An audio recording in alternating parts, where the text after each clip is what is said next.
At What If, we grapple with some heavy questions, like, are we alone in the universe?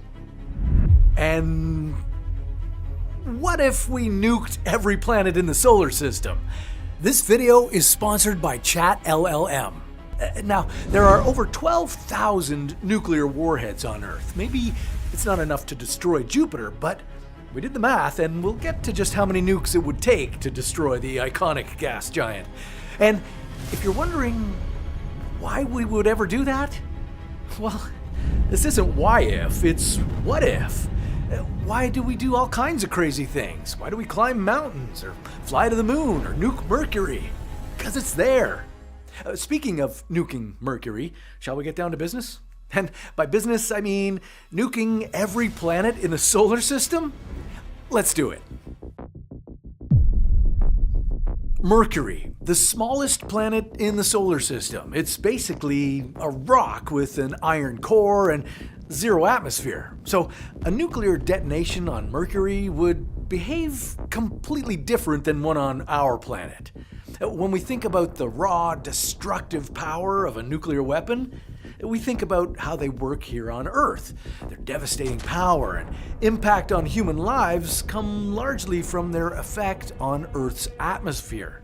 The energy of a nuke going off on Earth superheats the air to tens of millions of degrees and creates a rapidly expanding blast of plasma, followed by a crushing shockwave and thermal radiation. Mercury has no atmosphere, so when a nuclear bomb goes off on its surface, there's nothing to carry the deadly pressure wave. There really is no pressure wave at all. And there's also nothing to suppress the radiation. So you wouldn't see that iconic mushroom cloud. Instead, about 80% of the energy would be released as a silent flash of X-rays and gamma rays, which would strike the rocky exterior and vaporize the top layer of the planet's surface. Mercury is a dense, rigid planet with a huge metal core, which means vibrations travel. Hitting it with a nuke would be like banging a gong. A 50 megaton blast, which is the biggest humans have ever set off, would cause the entire planet to seismically ring like a bell for hours after the explosion.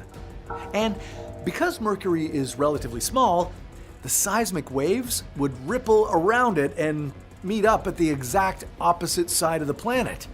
This could trigger landslides or crack the crust thousands of miles away from the actual blast site, sending giant chunks of Mercury hurtling into space toward the next planet, Venus. Venus. Now, going from nuking Mercury to nuking Venus is going from one atmospheric extreme to another. Like zero atmosphere to all the atmosphere. In some ways, we've tested this before. You see, detonating a nuclear bomb on Venus would be similar to setting one off at the bottom of the ocean. The atmosphere is so dense on Venus that it behaves more like thick liquid than air. At its surface, Venus has 92 times the atmospheric pressure of Earth. That's in line with the pressure 920 meters underwater. That's 3,000 feet underwater. And believe it or not, humans once thought it would be a good idea to nuke the ocean. Way back in May of 1955, American forces performed Operation Wigwam to find out what happens when you detonate an atomic weapon a couple thousand feet underwater. They used a relatively small 30 kiloton fission bomb, the older, original type of atomic weapon. Spoiler alert, it still kills everything underwater, including submarines. Big explosion. It was so dangerous that they never repeated the test. Okay, now let's get back to the exploding and stuff. That said, Venus's ocean-like atmosphere is 100 kilometers deep, 60 miles deep. Setting off a big modern fusion bomb, the more powerful thermonuclear weapon on the surface of Venus, would create an insane amount of pressure at the point of explosion. But the actual footprint of destruction would be tiny compared to on Earth. The pressure in the atmosphere would essentially suppress the blast. And Venus's atmosphere is already so hot, even our biggest bombs wouldn't nudge up the global temperature. It'd be like throwing a lit match into a house fire. Also, Venus is wrapped in thick clouds that would swallow most of the light from the explosion. So from space, you'd hardly see anything more than a brief flash. Instead, the explosion would create a bubble of plasma in the sky, which would be crushed and cooled by the high-pressure environment almost instantly. Basically, Venus's atmosphere would swallow the nuke. But what about a celestial body a little closer to home? The moon. Nuking the moon is similar to nuking Mercury, except we'd have a way better view of it. With no atmosphere, a nuclear explosion would be completely silent, and there'd be no mushroom cloud and no shockwave. There would be a blast of X-rays and gamma rays vaporizing the surface. What would be different? Well, it would send clouds of regolith everywhere, right at the point of the explosion, and in all likelihood, all around the moon. Yeah, the power of the explosion would ripple around the moon in seismic waves because the moon doesn't absorb energy like Earth does. It would essentially ring for hours, creating massive dust clouds. Now, we know how explosions affect the moon because, well, naturally, humans have already bombed the moon. Sure, we haven't nuked it, but back in the Apollo era, astronauts brought grenade launchers with them and set them up to fire mortar shells at the moon. Now, to be fair, this wasn't like nuking the ocean. This was done as part of a series of seismic experiments to understand the moon's geology. But yeah, grenade launchers on the moon? That's nuts. Now, maybe it grew out of the US Air Force's plan in the early 1950s to actually nuke the moon. Yeah, humans once planned to fire a hydrogen bomb at the moon as a show of force. Apparently, our guy Carl Sagan worked on the project early in his career. That's also crazy. At least if we nuked the moon at night, we'd get a show. For a brief second, that nuclear blast would look like a brilliant new star in the sky, brighter than Venus. Now, what if we nuked something right in our own backyard? Earth. Yeah, Earth. Sadly, we already know a lot about what happens when we nuke Earth. Humans have set off a lot of nuclear bombs in our history. Only 2 have ever been used in warfare, in Hiroshima and Nagasaki, to devastating effect, killing over 100,000 people. But did you know that over 2,000 nuclear weapons have been detonated on Earth during weapons tests? Yeah, that's right. We've nuked our Earth 2,000 times. From the depths of the ocean right into the thermosphere. We already know what nuking our planet looks like. I mean, if you caught the opening weekend of Barbenheimer, you probably have a good sense of it. We've unleashed nukes as big as 50 megatons on our planet. That would be the notorious Tsar Bomba. It was 3,300 times more powerful than the bomb that struck Hiroshima. We've even nuked our own planet from space. Within a year of the Tsar Bomba explosion, the US lit up the sky over the Pacific with Operation Starfish Prime. This test detonated a 1.4 megaton nuke, flooding the upper atmosphere with radiation and knocking out power to most of Hawaii. If we set off modern nuclear weapons in that stretch today, we'd likely fry most of our electronics, destroy a huge chunk of our satellites, and make low Earth orbit a radioactive no-go zone for decades. Fortunately, we've generally stopped testing nukes on ourselves. Outside of a few tests by North Korea, we ceased testing nuclear weapons in the 1990s, and we've actually gotten rid of a good chunk of them. But there are still more than 12,000 nukes out there. So, what if we launched all of our weapons at Earth? Well, goes without saying, it would be a total disaster for human civilization and for the environment. Massive shock waves and nuclear winters, but the planet itself wouldn't flinch. It would take billions upon billions of megaton bombs to put Earth in any danger of blowing up. If we set off all our nukes at once in one location, well, it would create a stupendous explosion, leaving a huge crater 10 kilometers wide, 2 kilometers deep. It would still cause a nuclear winter, but Earth itself would be perfectly safe from our entire arsenal. Mars. Now, when we're not nuking ourselves, there have been some thought experiments put forward with the idea of nuking our red neighbor, Mars. Why? Well, in order to melt down the carbon dioxide in its polar ice caps and kickstart the greenhouse warming effect to make the place more habitable. So, what if we dropped a Tsar Bomba-sized weapon somewhere around the Martian poles? If the idea is to warm the place up, then the plan would backfire dramatically. Mars is dusty, cold, and it has an atmosphere.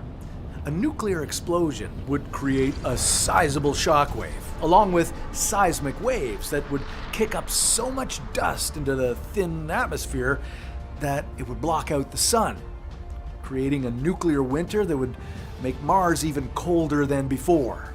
And it wouldn't release carbon dioxide in any significant quantity. You'd also be vaporizing history. The Martian ice caps are enormous time capsules containing ancient climate records and possibly the chemical building blocks for life. A nuclear strike would destroy all that scientific data forever. It could also kill the rovers, and we love the rovers. So, Elon, please don't nuke Mars. Jupiter. Now, if you're gonna nuke a planet, nuke Jupiter. It's used to it. Or at least it's used to getting hit by asteroids and comets, because it's just so darn big, everything hits it. In fact, we already know what happens when something hits Jupiter with nuclear weapon level impact, because it happened back in 1993. We'll get to that in a moment, but first, what if we hit it with everything we've got right now? Well, if we packed all 12,000 nukes onto one supersized spaceship and detonated them, it would look kind of like this. Womp womp. The explosion would create a temporary, localized hot bubble in the upper atmosphere. Because this planet has no solid surface to create a shock wave against, the energy would ripple outwards in a wave and dissipate into the surrounding gas. A few seconds later, the violent, thousands of miles deep storms of Jupiter would swallow the bubble. Now, if we dropped it any further inside the planet, it would be the same story, but the fireball would be squashed into a tiny sphere by Jupiter's intense pressure. Now, I promised I'd answer that question. How many nukes would it take to destroy Jupiter? Destroying a planet in astrophysics means producing enough energy to blow all of its mass completely apart so that gravity can't pull the planet back together. And that's a mind-blowing amount of energy. We think of Jupiter as just one of our space gang, but really, it's got twice the mass of the rest of the planets combined. To blow it apart, we'd somehow need to create a huge number of nukes, more than we have now, and get them to the center of Jupiter, and set them all off at the same time. But the pressure at the center of Jupiter is hundreds of millions of pounds per square inch, and the temperature is something like 24,000 degrees Celsius, 43,000 degrees Fahrenheit.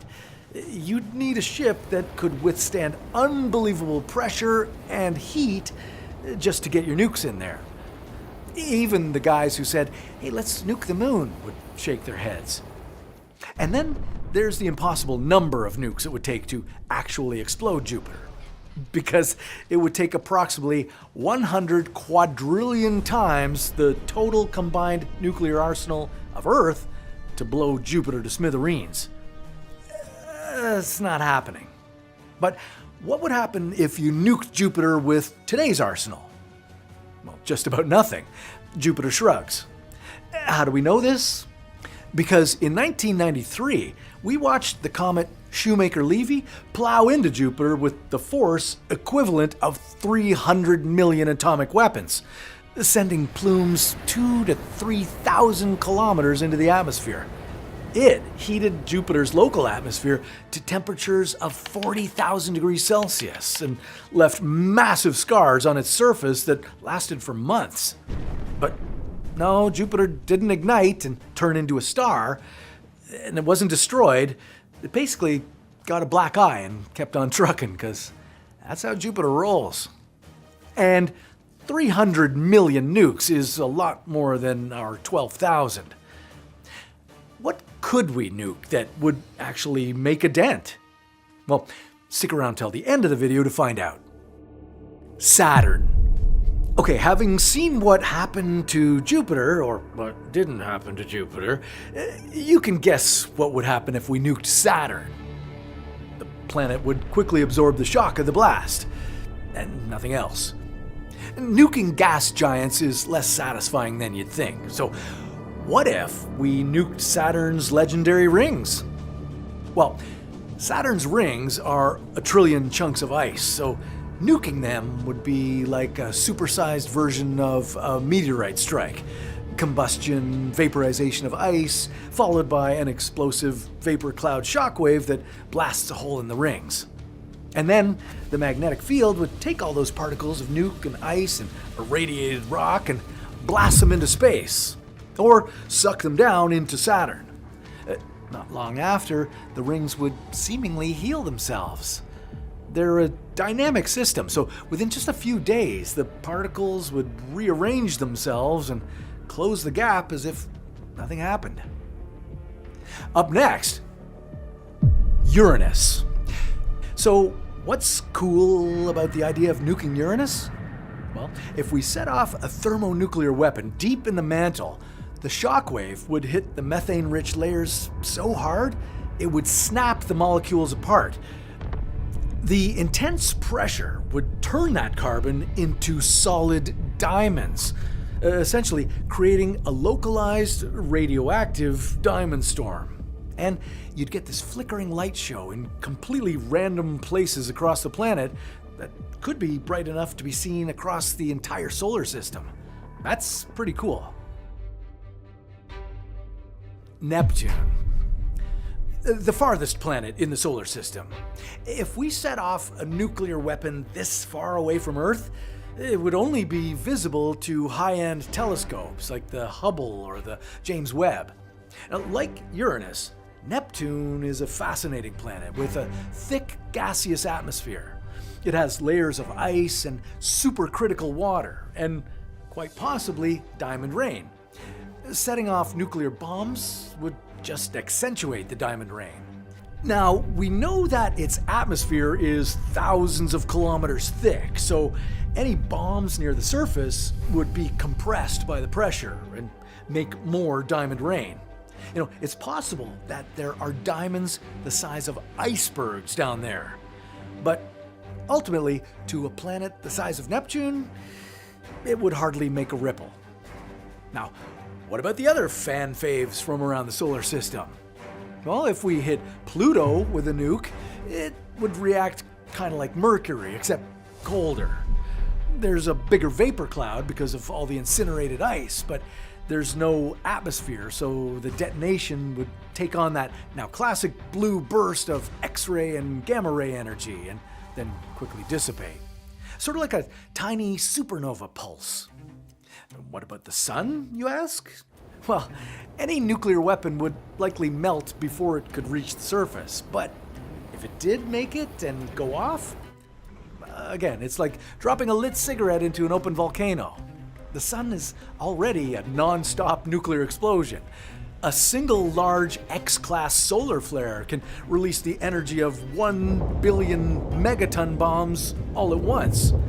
And even without a flare, the sun kicks out 1 billion times more energy than the largest nuclear bomb every second. So, useless. Which is wild. It seems that nuking a planet has nowhere near the effect that we'd really want. Because even though they're the most powerful weapons ever created by humans, and phenomenally dangerous to us, they pale in comparison to the strength and resilience of the massive planets hurtling around our solar system. Now, if you really want the satisfaction of properly nuking something in the solar system, well, we'd have to aim for something much smaller. Say, a comet. Yeah, we could nuke a comet. Along with laser ablation and kinetic impactors, it's actually one of the last-ditch strategies we're working on to deflect or destroy asteroids humming their way toward Earth. Okay, now that was satisfying. I mean, explosions are really satisfying.